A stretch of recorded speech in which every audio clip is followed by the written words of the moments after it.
عاملين ايه؟ النهارده هنعمل مع بعض مكرونه بشاميل. كلنا بنعرف نعمل المكرونه بشاميل وكلنا بنعملها طعمها حلو جدا جدا، بس النهارده اقولك على تركايه فيها بجد هتخليها في حته تانية خالص.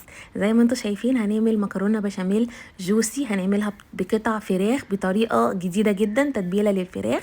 مش هنعملها بالطريقه التقليديه اللحمه العصاج ولا الكلام ده، لا هنعملها النهارده بطريقه لذيذه جدا جدا وسهله. حطوا لايك للفيديو، تابعوني عشان يوصلكم كل جديد. هحط طاسة على النار فيها معلقتين من الزبدة و3 معالق من الزيت. اول ما ياخدوا درجة الغليان هبتدي ان انا انزل بصدور الدجاج. كل ناحية من صدور الدجاج هديها تشويحة، يعني هخليها زي المشوية بالظبط، تاخد اللون الذهبي ده. وفي نفس الوقت هديها رشة من التوابل اللي هقولكم عليها. التوابل اللي انا بحطها، بحط توم باودر، بصل باودر، فلفل اسود، كزبرة، وملح، وبهارات فراخ على كل جنب.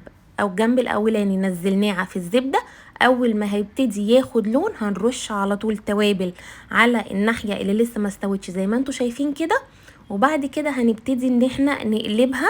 بعد ما هتاخد معانا اللون الذهبي اللي انتوا شايفينه ده، هنقطعها قطع صغيرة بالشكل ده.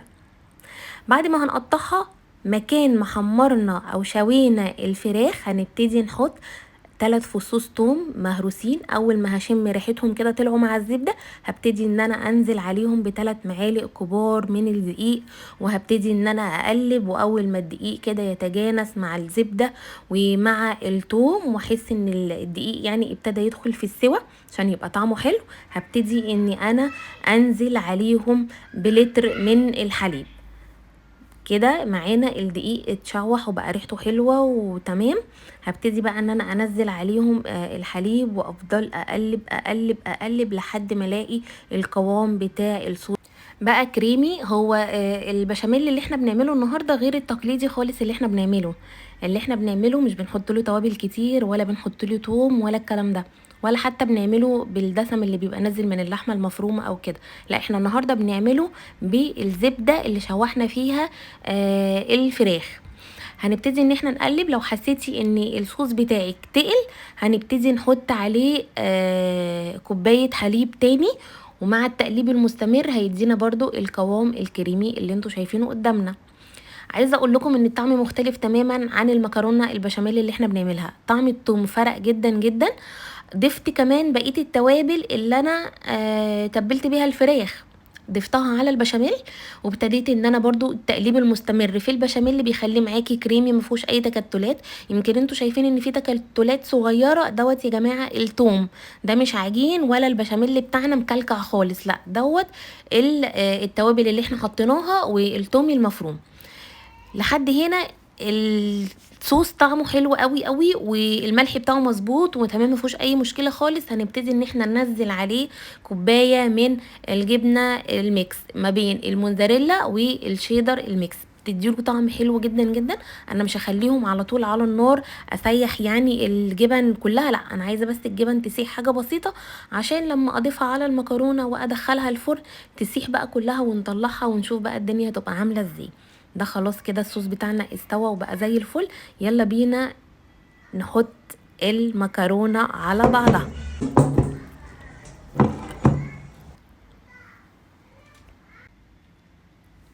هجيب بقى الصينية، هبتدي ان انا احط فيها كبشتين 3 من البشاميل، وهضيف عليهم نص المكرونه. طبعا سلقت كيس مكرونه عادي، كلنا عارفين سلق المكرونه ازاي، يعني مفيهاش اي افتكاسات خالص. هنحطها على النار مع حبه ملح تستوي، نصفيها نخليها على جنب لحد ما نخلص المكونات كلها. ضفت كميه من البشاميل، رصيتهم كده اهوت في الصينيه زي ما انتم شايفين. هبتدي ان انا بقى احط قطع الفراخ. عايزه اقول لكم والله يا جماعه، مش عشان انا اللي عاملاها، بس هي حرفيا طعمها جديد جدا جدا. طعم الفراخ حلوه قوي قوي، لا حاطين بقى فلفل الوان ولا حاطين بصل ولا اي حاجه، هي معموله كده بالفراخ المشويه، حرفيا تحفه. اللي هيجربها هيفضل على طول يعملها، هتغيروا طريقتكم وفكرتكم خالص عن المكرونه بشاميل التقليديه. هجيب حبه بشاميل احطهم على الفراخ من فوق، وبعد كده بقيه المكرونه هحط عليها البشاميل وهحطها فوق الصوص اللي احنا حطيناه.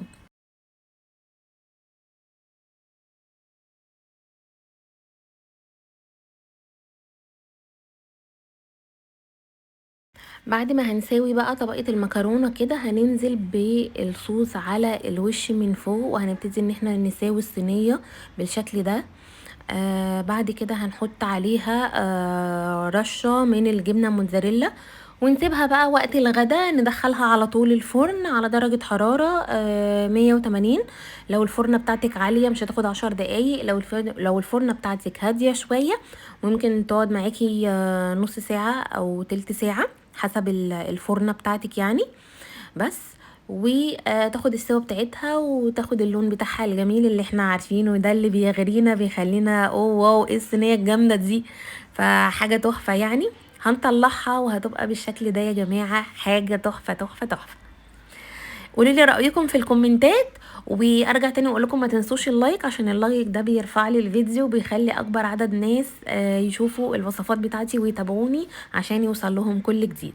هنبتدي بقى ان احنا نقطعها من اول ما تحطي فيها السكينه وتقطعي.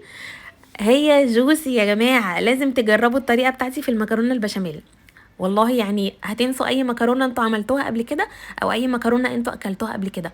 جربوا طريقتي وبجد هتقولوا يا احنا من زمان ما اكلناش مكرونه بشاميل بالطعم والجمال ده. شايفين بقى جوسي كده عامله ازاي؟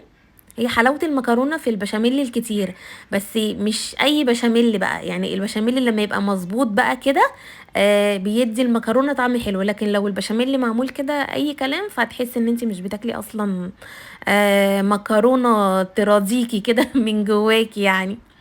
بصوا بقى الجمال، جوسي يعني سايحه سايحه، عارفين انتوا السيحان ده، والجبن سايحه كده معاها، والوش بقى ذهبي كده. الله الله انا جعت تاني.